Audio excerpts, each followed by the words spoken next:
Nou, vertel even wie je bent, welke lijst en wat ze moeten doen op 18 maart. Ja, mijn naam is Casper Gelderblom. Ik ben lijsttrekker van GroenLinks Partij van de Arbeid in Heerlen. Dat is lijst 5. Ik ben zelf nummer 1, maar wij hebben 50 kandidaten waar we erg trots op zijn. Dus wat mensen vooral moeten doen op 18 maart... is stemmen op een van die 50 kanjers op onze lijst van GroenLinks Partij van de Arbeid. Nou, duidelijk. Nou, vertel even, wat hebben jullie de afgelopen 4 jaar gedaan? Ja, nou, ik zei al, ik ben lijsttrekker, maar ik ben ook wethouder. Dus ik heb de afgelopen 4 jaar in het college mogen zitten. Ik heb dus de stad mogen helpen besturen. Dat is een hele eer. Het is ook heel hard werk. Maar ik denk dat we met z'n allen wel terug kunnen kijken met tevredenheid op wat we bereikt hebben. Het gaat over een periode van 4 jaar, gaf je al aan. Dus ik dacht, het is aardig om dan ook 4 resultaten mee te geven. Ik denk wat heel belangrijk is dat het woonklimaat in Heerlen al heel erg lang behoorlijk uit balans was. En dat kwam enerzijds doordat jarenlang de achterdeur en de voordeur open stonden, waardoor heel veel huisjesmelkers hebben kunnen binnenkomen.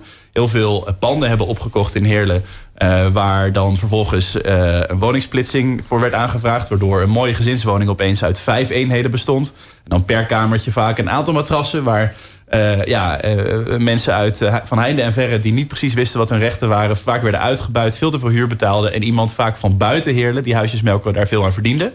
Waarbij alle gevolgen zowel voor de uitgebuite, vaak arbeidsmigranten of andere kwetsbare doelgroepen waren, maar ook voor de omgeving.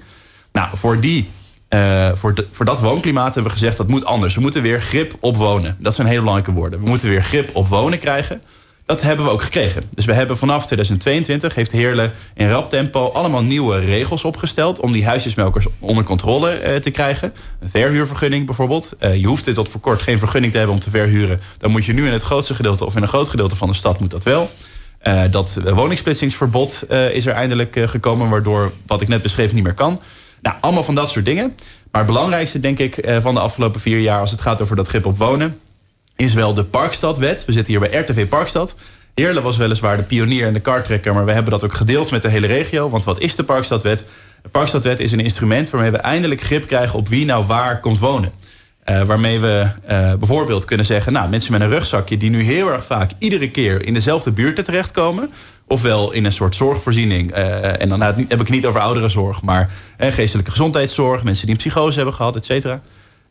Ofwel mensen die geen inkomen uit werk hebben, die op de plek waar ze vandaan komen geen vangnet hebben en dus maar naar Heerlen of naar Brunsum of naar Kerkrade komen.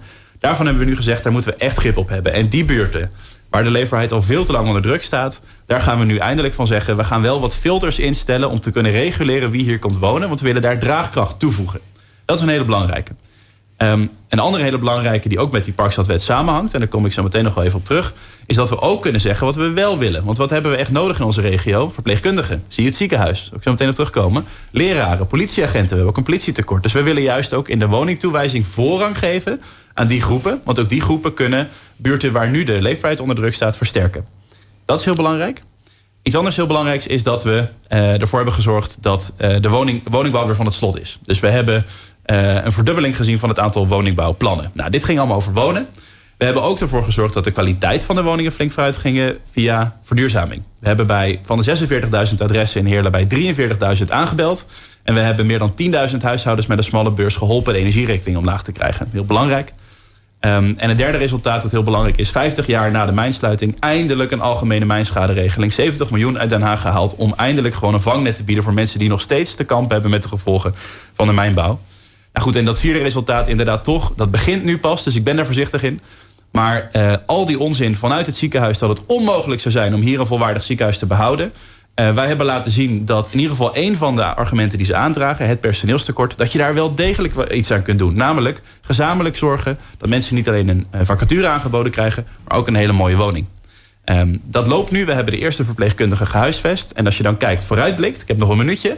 Vooruitblikkend, voor de komende 4 jaar willen we dat uit gaan bouwen. Dat personeelstekort samen met het ziekenhuis, als ze daarvoor openstaan, tegengaan. Zodat het ziekenhuis volwaardig behouden kan blijven. Het doortrekken van die verduurzamingsaanpak, zodat we nog meer mensen, vooral ook met een kleine beurs, kunnen helpen om die energierekening naar beneden te krijgen. En inderdaad ook een groene omgeving. Want Parkstad is niet alleen stad, is ook park. En dat moet je overal terugzien. Wij zijn een partij die staat voor sociaal en voor duurzaam en dus ook voor groen. Als u er ook in gelooft, zou ik zeggen, beste luisteraar, stem op 18 maart, GroenLinks Partij van de Arbeid Heerlen, lijst 5. Veel succes de komende dagen. Heel veel dank. Dank je wel.